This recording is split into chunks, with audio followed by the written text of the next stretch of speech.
Hi everyone, today we'll talk about how to fix or how to solve TikTok views problem. To know how to fix or how to solve TikTok views problem, you should just go to settings like this. You will click. After that, in this page, you will go to apps, default apps, app settings. When you will see this list, you will go down to find the application of TikTok and you will enter. Then in this page here, you will go to click for stop.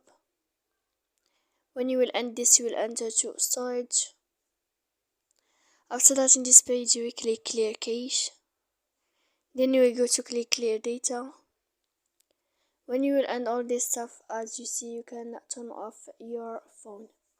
So please don't forget to support us by like and subscribe. See you next time in another video, and thank you for watching.